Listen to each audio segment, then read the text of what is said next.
his ability to see the floor now and just trust the other guys on his team, even late in games, is just, just great character development in Jason Tatum.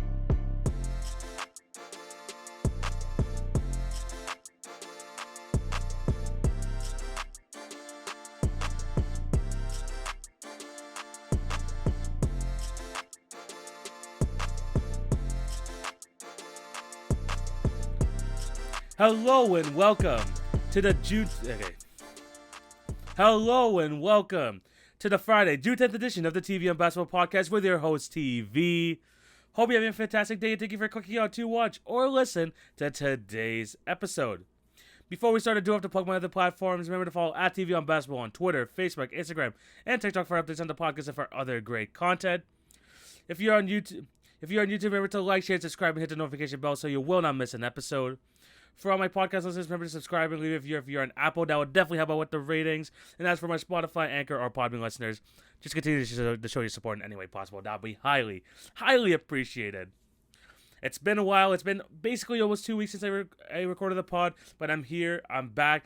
And we're going to be talking a lot about the NBA Finals in today's episode, going fully in depth and talking about these 3 games that we just watched, as well as previewing Game 4.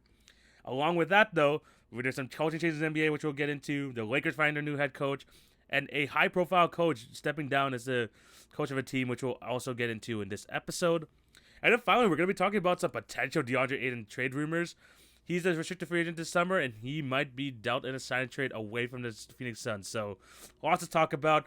Should be a really fun episode. Again, thank you guys for all the support. I know I haven't been uploading as frequently as I used to, but it's still some content. And I appreciate all those who are sticking around and listening to these episodes. I really, really appreciate you all. But that's enough for the intro. Let's get right into it because there is a lot to talk about, especially with the NBA Finals well and truly underway. So going into these NBA Finals, I'm not sure if people are going to say that this is a surprise or not, or maybe people just didn't expect it. But the Celtics are 2-1 up in the series. They are, and they have won firstly game 1 against the Golden State Warriors at Chase Center, which again very, very surprising, and that allowed them to take home court advantage, and they won quite comfortably in game 4 as well after having a magnificent fourth quarter. Now they have the 2-1 series lead. Before we get into what each of these teams have done in these series, let's talk about, for me at least, the 2 biggest factors I see in the series in terms of who is going to be able to win this. One of those key factors, supporting cast. Looking at games 1, 2, and 3, whoever's supporting cast steps up more has been able to get the victory. In game 1, Tatum wasn't shooting well from the field.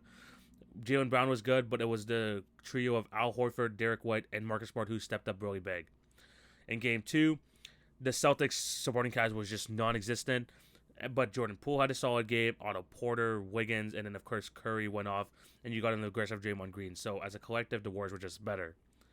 Then Game 3, Tatum and Brown both finally had a great game, but they also got some help from Marcus Smart, Grant Williams, Robert Williams, Al Horford, etc., and the Celtics were able to win that victory. So, the supporting cast stepping up has been absolutely key in this series. Another key I want to talk about in this series, the turnover battle. I mentioned before the series even started that both these teams are prone to turning the ball over, and that has shown throughout the entire playoffs. And usually when they turn the ball over a lot, that leads to their losses. And looking at these first 3 games, whoever has won the turnover battle, whatever team commits the least amount of turnovers, they're able to win the game. And that has been absolutely key in these 3 games.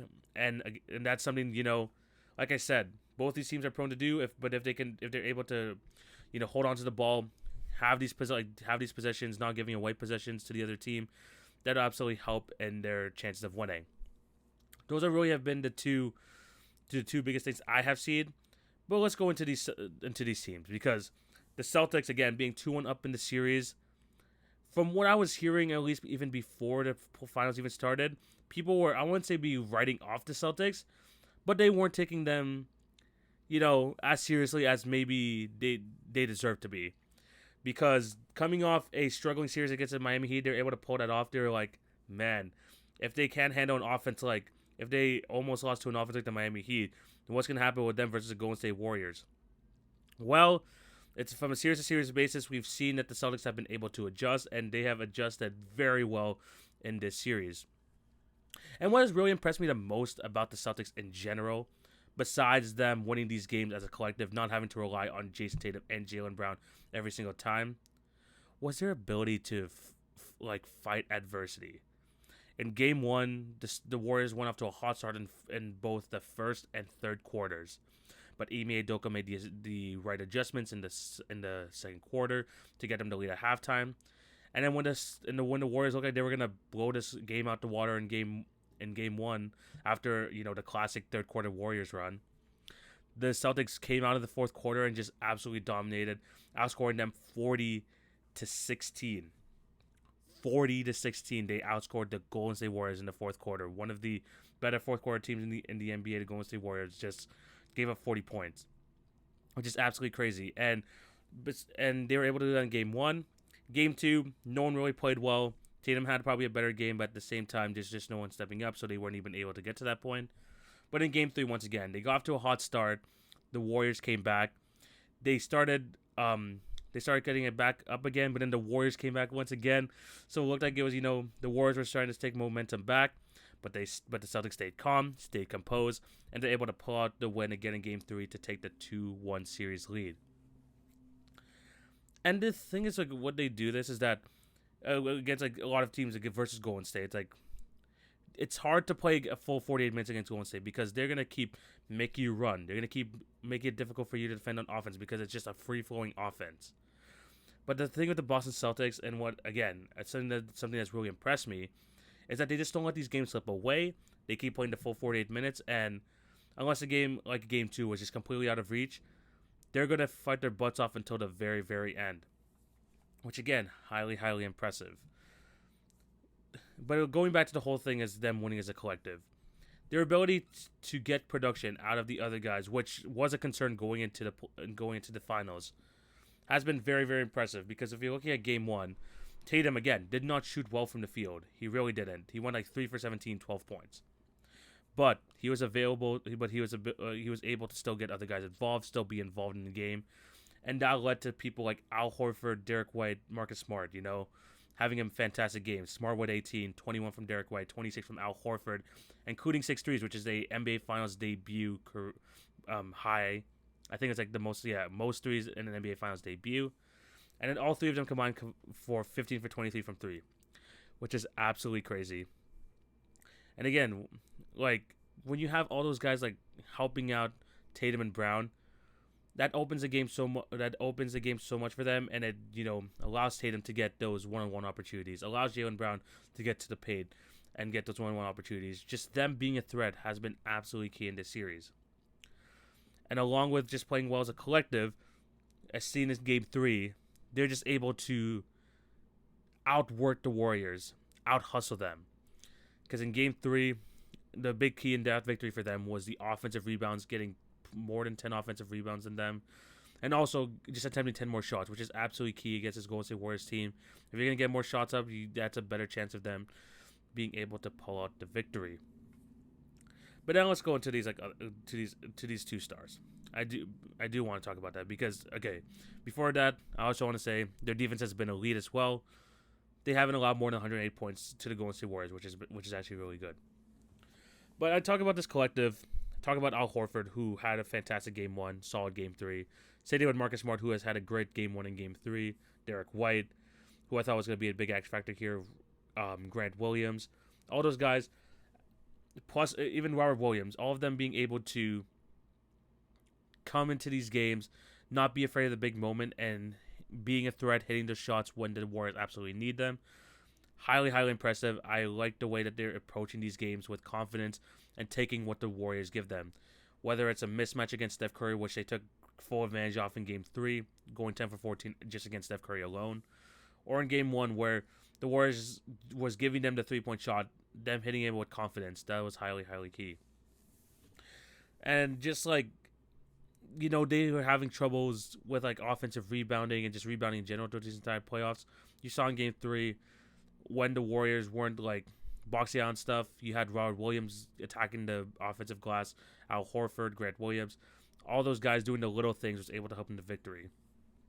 But once again, let's go. But it starts with these two guys up top, Jaylen Brown, Jason Tatum, and I want to start with Jaylen Brown first.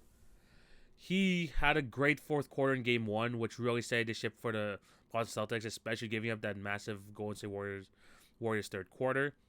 He was great there, kind of steadied the ship and got him into striking distance so that they can blow this game wide open. And of course, in Game 3, finished with 27 points, very efficient shooting. But he started off the game super hot, 17 points in the first quarter. And his ability, at least in these playoffs, to just, get to the rim with confidence, hitting these threes with confidence, and seeing that Tatum has a lot of attention put on him because obviously he is their All-NBA first-team player, and taking advantage of the matchups that he is given, whether it's against a Draymond Green, a Klay Thompson, Andrew Wiggins. Jaylen Brown's up for the challenge, and he is delivering, which is highly, highly impressive, especially because I talked about in the series who was going to be the better number 2 scoring option in the series, whether it's Jaylen Brown or Klay Thompson. Jaylen Brown has been blowing Klay Thompson out the water so far this series, and he has shown that he is a reliable number 2 on a NBA Finals contender, potentially NBA championship team. And you have that mixed in with his solid defensive effort. It's going to help. It has helped the Celtics a lot in order to just keep the scoreboard ticking. In order, even when things are going slow, you can throw it to Jaylen Brown and he is able to get you a bucket. But I also want to talk about Jason Tatum because people look at Game 1 and be like, oh, this guy played absolutely horrible. 3 for 17 shooting. This is not what you want from an All-NBA first-team star. You know what? Sure. He did not shoot well from the field. But in Game 2 and Game 3 was very, very good. In terms of scoring the ball, he was a lot better. But what I was most impressed with Jason Tatum here, and I think this is a major change from especially early on in the season where the Celtics were under 500 in January. His ability to see the floor now and just trust the other guys on his team, even late in games, is just great character development in Jason Tatum. Because people know he can score. He knows he's a walking 30 points whenever he wants to. But when he is struggling like he did in Game 1, he has shown that he is able to impact the game in different ways, whether it's through his defensive effort, which he was great at, or his passing ability, which is massively, massively improved. You had 13 assists in Game 1 with only 2 turnovers. And then in the last game, even though he did have it going, he was definitely one of their better scorers. 9 assists, only 2 turnovers as well. He is trusting his teammates. He is keeping his head up, looking at all possible options, and he is making the right decision more times than not, which has been absolutely impressive to see from Jason Tatum. And him making the right decision has opened up the game so much for other guys on that team. Like I said, that's a big reason why these supporting cast is playing very well, is that they're still, no matter what, going to focus their attention on Tatum. They're going to get the open shots, and he's able to deliver to them, and they're hitting it. Tatum has grown to an all-around player, and I think him in this series is showing, this guy's a legitimate top 10 player in this league. He really is. I mean, he has shown that he can be the number 1 guy on a championship level team. So far, he has shown that. And he has shown that this guy is not just, the walking 30 points, which we've seen for the last couple of years. This guy has expanded his game, improved on his defense. This guy is a true superstar, and he is becoming the leader of this team, and he is being that guy in a big market like Boston. And he is delivering, which, again, highly, highly impressive. He knows his role. He plays exceptionally well, along with Jaylen Brown, along with the rest of the team. They're playing for each other. They're playing for their coach. They're playing for the organization. It's just great. It's been absolutely great to see. Another thing I didn't want to talk about before we move on to the Warriors was, again, showing praise to the Celtics for being able to make these adjustments game by game, quarter by quarter. Because even still in these playoffs, I mean, coming off a loss, they are 7-0. They have not lost, and they have not lost back-to-back games in this playoffs yet. And again, a testament to Ime Udoka, who sees stuff in a loss, and you know what, we could fix that, and they're able to come out and execute that game plan to a T. So good for them. So, in order for them to win the series, what do they have to do? The role players, they got to continue to be a threat. They have shown that throughout this series. DeMarcus Smart having an 18-point game and a 24-point game. Al Horford, Derek White, those guys we know could play well on the defensive end. But if they could become an offensive threat, that opens the game not only for the other guys on that team, it also opens the game for their star players as well. Winning the turnover battle is key. They did not do well in the first half in terms of handling the ball, but they really cleaned that up in the second. They need to punish the Golden State Warriors with their size. Robert Williams once again, 8 points, 10 rebounds, 4 blocks, 3 steals in Game 4, show that he is like one of those shot deterrers. I mean, it makes the Warriors think twice when going into the paint. And Robert Williams, if he can stay on the floor, I know he has been injured, but if he can stay on the floor, they need to punish Golden State Warriors with their size. And of course, the stars have to be stars. No matter what, you can't rely on the role players carrying you like they did in Game 1. Jason Tatum has to play great, which he has been throughout the series, and so is Jaylen Brown. They have been great. They have to continue to do that. Before we move on to the Warriors, though, I do want to say that the Celtics, people thought, they no finals experience on that team. They're going against a Golden State Warriors team who has been there, done that multiple occasions, and they're showing that they belong. They really do belong, and that whole thing about them turning the season around in January, this whole playoff run is not a facade. This team is for real, and they really are they're in the driver's seat right now to win their first championship since 2008. But let's talk about the Golden State Warriors now. Let's talk about them. Because their defensive effort, especially in Game 1 and Game 3, has really cost them a lot in this game. Curry has been fantastic. He is still averaging basically 30 points a game in the series. He has been absolutely phenomenal. But the defensive effort has just not been there in Game 1 and Game 3. Game 2, you know what? Great. They absolutely blew them out, held them to 88 points, and they didn't even have to play well offensively in order to get that win because the Golden State Warriors defense, which has been elite over the past decade basically, showed up. But in Game 1 and Game 3, they were closing out to the shooters. They did not win any of the hustle stats, especially in Game 3, where they just giving offensive rebound after offensive rebound, giving the Celtics multiple chances at it. The effort isn't there, and I think they're even underestimating the ability of this Boston Celtics team. But even when they're down 2-1, I still think this series, is not out of reach for them. Because even in the 2 losses, whether it's Game 1 or Game 3, it never feels like they're truly out of a game. In Game 1, yes, the Celtics absolutely blew them out in the fourth quarter, but they had a third quarter run, and even in that fourth quarter, people were ready. You know what? The Golden State Warriors, they still have a chance. If they had 1-3, the barrage could come. Same thing in Game 4, Game 3. We just had a feeling, you know what? Potentially that run is going to come, and the Golden State Warriors are not just completely out of it. But they got to play better, and they got to just have a better effort. There's that, and also the fourth quarter execution, which has been highly disappointing. 2 times in these playoffs where they got absolutely dominated in the fourth quarter, only scoring 11 points in Game 3, 16 in Game 1. They just said they're not executing, and they're not able to stop people on the other end, which, again, something to worry about. There just has to be more offensive help besides Steph, too, because when the defense is not playing bad, we know that the Warriors can score with some of the best teams in NBA history. We saw that a little glimpse and pieces of it in Game 2, where Jordan Poole went off for a bit in that third quarter. We see that Klay Thompson is, even though he has struggled for a lot of these playoffs, is able to still give you that 25 to 30 points as he did in Game 3. But the Warriors are not taking advantage because there isn't much help besides that. I mean, Wiggins is still averaging 17 points. He's giving you what he needs to give you. But where are the others? Where are the other Warriors trying to get the other people involved, like the Celtics, where they consistently have got 2 out of 3 games, great help from Al Horford, Smart, Derek White. They're not getting that from the Golden State Warriors. And maybe it's one of those things where it's defense leads to offense. But the Warriors, when they're not getting stops, they still have to be able to score more than 108 points in a finals game, which they have done multiple times in the past. They just got to do better offensively, and means it's just getting more offensive firepower besides Steph.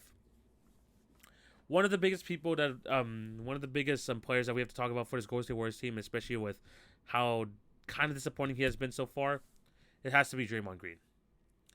The first I just want to give you, plain and simple, 15 points, 15 fouls. That says a lot about Draymond this series. This guy has not been aggressive, barring Game 2. He has just not been aggressive, and he is being, I don't want to say like bullied inside, but he is not handling the Celtics bigs very well, whether it's Robert Williams, Al Horford, etc. He just isn't playing to the capabilities that we know Draymond could be, being that defensive anchor, being that floor general. He just looks disinterested at times. He looks like he's not giving out his full effort. And him not being aggressive on the offensive end is just closing out. It's just letting the Celtics know, you know what, this guy's not going to shoot. Let's just guard everyone else, and we'll let Draymond beat us. When he's not being aggressive offensively and not giving you the offensive effort, you're just not going to win that game, are you? Draymond Green is the vocal leader of this team. He has been for almost a decade, and when he's not playing at his best, when he looks disinterested, it trickles down to the rest of the team, and that is what's happening with this Golden State Warriors right now. But besides that, I mean, like when Draymond Green's not playing well defensively, it exposes other people as well on the defensive end. That's why it's hard to keep pulling at the end of games, because look, in Game 1, got absolutely abused by Jaylen Brown. In Game 3, he wasn't shooting the ball well, so they couldn't even get him in because they really just needed help on the defensive end. Even Steph Curry, I mean, like I mentioned, like at the top of this segment, 10 of 14 shots in Game 3 against Steph Curry. Yes, it was foul trouble. Yes, like Steph Curry, was getting caught with some pretty bad fouls. But at the end of the day, the Celtics were taking advantage of the mismatch, and it just felt like there was no resistance from Draymond, and that effort just wasn't there. But once again, even though the Warriors lost, with Clay and Steph having a great game in Game 3, even though they lost after giving up a massive lead in Game 1, it feels like they're just not out of the series. We've seen them go 2-1 down before. NBA Finals against the Cleveland Cavaliers in 2015. That happened. So they definitely have been in this situation before. They could definitely bounce back, especially knowing that the Warriors basically win a road game in every single series. It's bound to happen. And just like the Boston Celtics, I honestly didn't even notice this a few days ago, but the Warriors haven't lost back-to-back games either. They are a team that has made adjustments. They've been able to do that for years on years, and I feel like that could happen again in this series. Steve Kerr is still one of the elite coaches in the NBA. He's gonna look at what the Celtics were giving them, and he's gonna make the rightful adjustments. I mean, this has been a chess match between both these coaches, and the game plan for each has really been executed like in alternating games. Game 1, the Celtics plan worked. The Warriors defensive scheme worked, and they were able to pull out the win. And then Ime Udoka, able to make adjustments game to game, was able to pull out the win. So I expect the same from Steve Kerr. As for the Warriors just being able to win, they need to play with honestly more heart and effort. They need more role player support. Limited turnovers, because they have lost a turnover battle twice, which has both led to losses. And they just need to get a better version of Draymond Green. We have seen Draymond Green perform in the playoffs time and time again, and we're just waiting for that version of Draymond Green to show up, but it hasn't yet. But it hasn't been there consistently, so hopefully we get to see that starting tonight, Game 4 in Boston. So yeah, those are my thoughts on the finals so far. The only thing I do want to talk about is kind of, I don't want to say tracking the NBA Finals MVP watch, but I'm going to give you kind of like my candidates so far. It's really just the 3 stars of Jason Tatum, Jaylen Brown, and Steph Curry. If, of course, the Warriors were winning, I was going to give it to Steph Curry, but as of right now, the Celtics have the 2-1 series lead.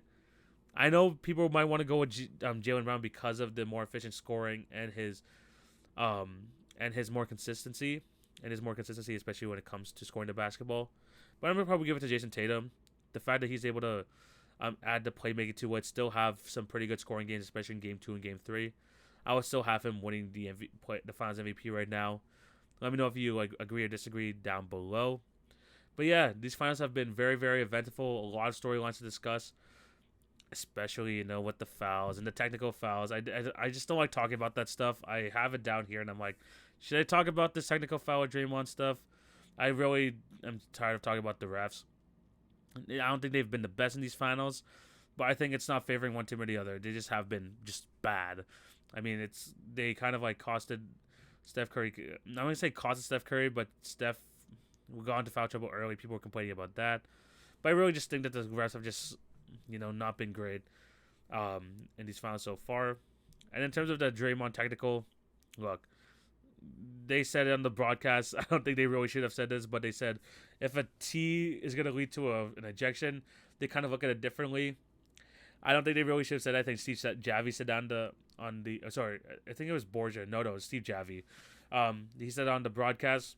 I don't think he should have said that, but that's kind of open to kind of so see the NBA is rigged. If they're not gonna throw a guy out like Draymond, well, I just don't think that maybe that play really deserve a tech. It is what it is. I'm just tired of talking about the refs, but really good series so far. Let's see if the Warriors can bounce back. Maybe this could be the series where they lose back-to-back games and they're put down in a big hole. But Game 4, the Warriors really need to win this game, or else, they're gonna be put in a difficult scenario. But yeah, those are my thoughts on the NBA Finals. Let me know down below what you guys think. Let's get right into these. Other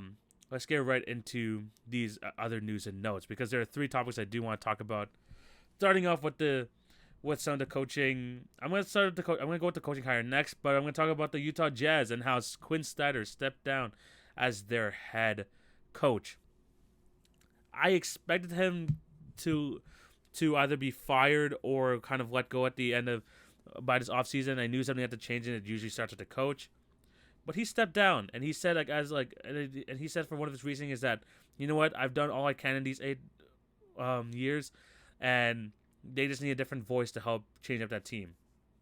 Interesting note from Quinn Snyder, but he stepped down as a head coach, and now of course the Utah Jazz are starting their coaching search, whether it's trying to get for maybe Adrian Griffin, potentially assistant coaches on other teams, including Chris Quinn of the Miami Heat, or even like promoting some of the guys from their bench. They are looking to all those options to potential to replace Quinn Snyder.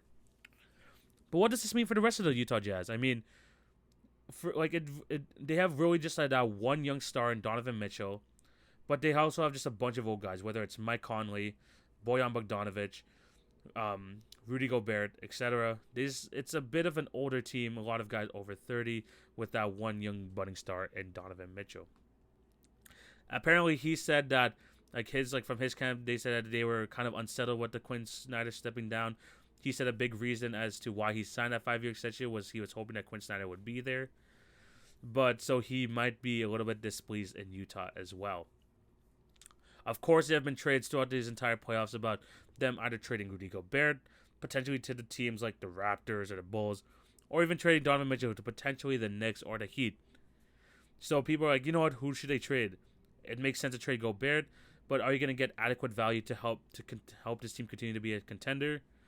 Or do you give up on the young star and just completely and try and get another to get younger there in order to help this team move forward? In my thoughts, though, do the Jazz try to trade one or the other? I'm more of a guy who's I'm looking at this team, seeing how they went out, especially in these last 3 years. I think it's time to blow it up. I really do think so. Mitchell has shown that his displeasure with the franchise for the last couple of years, and I think that him going to another market, him seeing him try and be that number 2 or number 1 guy somewhere else, and trying to get as much draft capital, trying to get as much young talent as possible for the Utah Jazz, I think that would be wise. Same thing with Rudy Gobert. I mean, a lot of teams are in desperate need of a center, whether it's the Dallas Mavericks, whether it's the Toronto Raptors, Chicago Bulls, just that defensive help in the interior. You can get a lot for Rudy Gobert. I say trade those two, try to get rid of all the other pieces, such as, the Mike Conleys, the Boyans, the Royce O'Neals. If you get rid of all those, try and start fresh, especially with a new head coach, especially with, I wouldn't say a new GM, but someone like a kind of a new front office, especially with Dwayne Wade there, especially with Danny Ainge there. Start fresh. I think the Utah Jazz can really get a lot for their roster because they're valuable pieces. I mean, 3-time Defensive Player of the Year in Rudy Gobert, multiple-time All-Star in Donovan Mitchell. They have shown that they have the ability to take teams to the playoffs, and maybe they can go look at a team like the Miami Heat for Donovan Mitchell and be like, you know what? Give us Tyler Hero, give us some other young pieces, a lot of draft capital, and we will give you Donovan Mitchell, potentially that or even somewhere else. So yeah, I mean, the Utah Jazz, Quinn Snyder stepping down means kind of an end of an era for that version of the Jazz. And I think when you get rid of Quinn Snyder, I don't think another coach can come in and just magically fix what is wrong with the Utah Jazz, especially with the internal drama that has happened there over the last couple of years. So I would say if I was the Utah Jazz, kind of just blow it up. You have some very valuable pieces there, and you can try to get as much out of them as possible, especially with Gobert with multiple years on his deal, especially with Donovan Mitchell, who I think has like 4 years left. You can get a lot for them. So I would say yes, blow up the team, see how you can start fresh, and try and get a kind of look for your next star or whatever it is. So yeah, that is the Utah Jazz. Let's move on to another coaching change, and the Lakers finally found their guy, signing assistant coach from the Milwaukee Bucks, Darvin Ham, 5-year contract, and he is the new Lakers coach. And in my opinion, I don't know much about him, but I know he has been an assistant coach for a little bit now, and he's a former player who used to play for the Detroit Pistons as well as, I believe, the Milwaukee Bucks as well. But Darvin Ham, I like to hire. I really do. I think this is someone who will command respect in the locker room. He will get the respect. And I think that he's, looking at the press conferences and stuff like that, he sounds committed. He looks like he really wants to, he thinks that this team is extremely talented. He really wants to turn this thing around. He's saying all the right things, saying that Russell Westbrook, one of the best point guards of this generation, he can 100% help out with this team. And I just think that having a voice like that, someone who has had the assistant coaching experience, not like, how Steve Nash just magically became the Brooklyn Nets coach.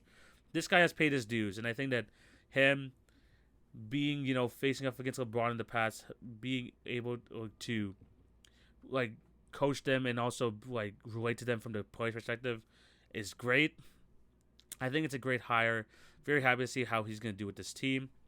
But I still believe the Lakers, again, they have to tinker with some things. I don't know if they're going to be able to trade Westbrook, but they still got to tinker with things, and hopefully, with help from Darvin Ham, with help with LeBron James, the front office, whatever, how about at least put a more comparable team out there. Try and help out try to improve the role players, this and that.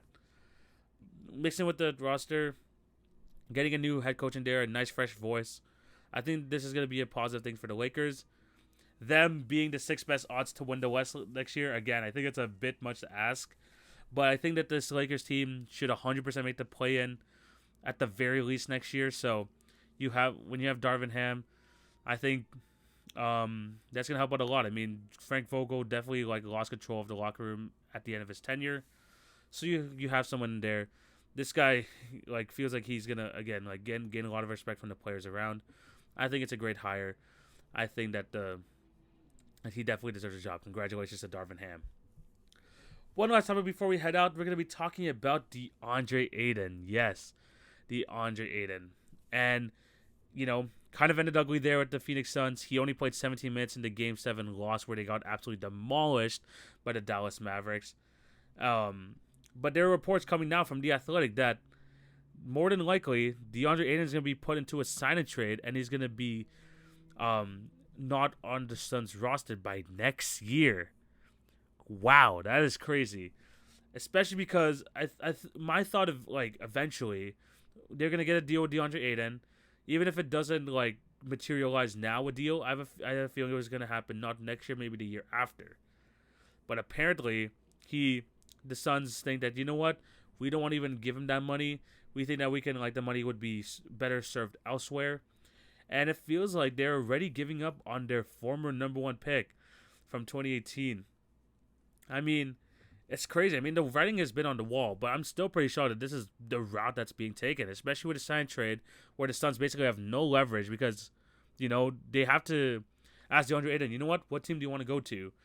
They have to figure out a trade, and then once DeAndre Ayton chooses the team, they're going to have to find a deal accordingly so they can at least try to get as much back as possible. So yeah, when you have no leverage in this situation and you have a player not wanting to come back, it's crazy how after 4 years they might just lose out on their number 1 draft pick, which again, pretty crazy. Now, do I think that DeAndre Ayton is worth the max? No. He has shown that in his first 4 years of his career, there hasn't been enough improvement for me to say, DeAndre Ayton is going to be that next top 5 center I think that he is warrant of a max contract. No, 16 points per game in his career, 10 rebounds, 2 assists, basically, a block a game. You have that, and you just look at his production over these last 4 years. Not much difference. He hasn't really taken that next step. Yes, he has improved in aspects like his mid-range jumper, his defensive abilities. Yes, those have improved. But for someone who wants a max contract, you can't really go to Deandre Ayton and say, you know what, take over this game for us. Oh, he's not. He doesn't look like he has that, like, that it factor to become a multiple-time All-Star, and he has the ability, but it just looks like he just doesn't have the drive in order to do so. I still think he has a top 10 center. I still think he deserves the bag. But that mentioned with a lot of with like not much progression during his tenure with the Suns, I could see why the Suns wouldn't want to give him the max contract. I mean, this year I was hoping that he would prove that he was worth it. Really haven't seen it yet, but maybe a change of scenery could really, really help him. And it says also from this report that the Suns believe that that money could be again used better elsewhere, and that they can like maybe sign a couple of centers to kind of fill in the Deandre Ayton role, and they're not going to miss out on too much, which I could definitely see. Especially like I said, Deandre Ayton is not that imposing force inside defensively or offensively. I mean, he's a good player, but he doesn't have he doesn't really take over games. But yeah, it just feels like the Suns. It just like felt like such a mess there at the end of the season. Apparently, also there were a bunch of like COVID cases afterwards, which raises the question whether they even whether they had COVID or not during the Mavericks series. But it just seems like a mess over there right now, and they're really trying to take care of one of the problems, which is trying to get rid of Deandre Ayton. But again, with such little leverage in the situation, I'm surprised that this is the option that they're most likely going to go with. Very, very surprised, but we'll have to wait and see how this all materializes.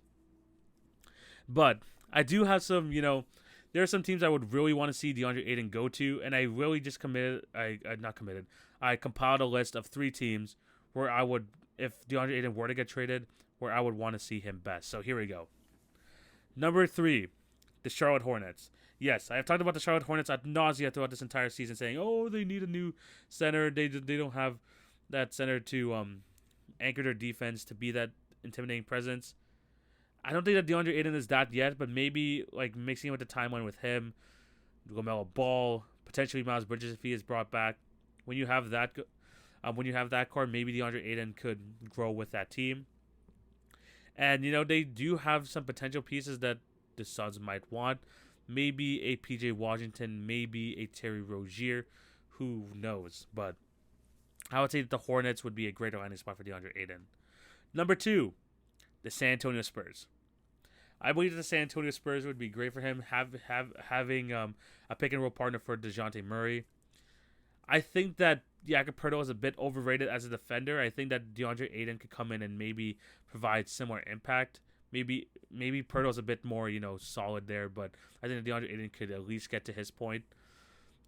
Mix that in with the young core they have already of DeJounte, Keldon Johnson, Devin Vassell, this and that. Paired up with Pop for however long he's going to coach. He can maybe help out DeAndre Ayton. I know the Spurs don't want to make these massive trades, but if the Spurs can pull it off, that would be great to have DeAndre Ayton, someone who, again, matches their timeline, a very, very young big, and someone that I think that DeJounte Murray would very much benefit of having. So the Spurs would be the second team I want to see him go to. But the number 1 team I want to see DeAndre Ayton go to, the Detroit Pistons. The Detroit Pistons have the top 5 pick in this draft, which, again, not ideal for them, especially because they really want to get one of those top 3 picks, but oh well. But when you see the team and how they are currently constructed right now, Sadiq Bey, Marvin Bagley, Cade Cunningham, Isaiah Stewart, they have a nice young team there. Adding that, their future center in DeAndre Ayton with potentially, giving up some other players on that team, maybe some draft capital, I think that could really improve their team and would be such a big help for Cade Cunningham. I mean, they don't really have that intimidating presence inside. I mean, Isaiah Stewart is good, but he's also 6'8", so he's very limited to what he could do as a pick and roll, as a defensive anchor for the team. DeAndre Ayton, he is not pressured to be that guy right away. I think he has a bit more time to grow if he's with the with the Detroit Pistons because he's not on a team with Chris Paul and Devin Booker who are in their prime looking to win a championship. They maybe compile a trade where they get Jeremy Grant. The Pistons get Deandre Ayton. Maybe some other things along with that. But if that's the type of deal you can get, I would definitely say, you know what, Deandre Ayton to the Pistons could be really good, especially for the timeline of that team. So, yeah, the Hornets, Pistons, and the Spurs, those are the three teams I really want to see Deandre Ayton go to. Let me know down below if there's another team you would like to see him be a part of, because, again, a nice young center. Sure, he hasn't really developed into that number one pick moniker yet, but there's still a lot of time, and a lot of teams are going to be seeing that. It's like, you know what, there's our opportunity to set ourselves up for the future. Let us make that deal. If there's a team you want to see him be on, let me know down below what team would that be.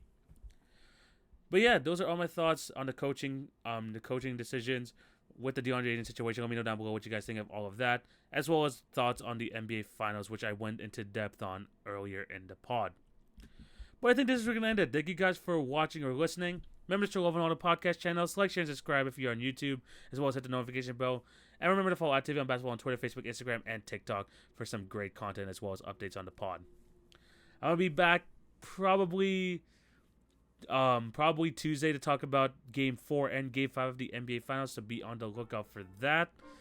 And yeah, it was a really great episode. Can't wait to watch more of these NBA Finals, and hopefully you get to see more content from me coming this weekend in terms of the NBA Finals. Also be on the lookout for the preview of Game 4 coming out on TikTok and on Instagram later on today. I want to thank you guys for all the support.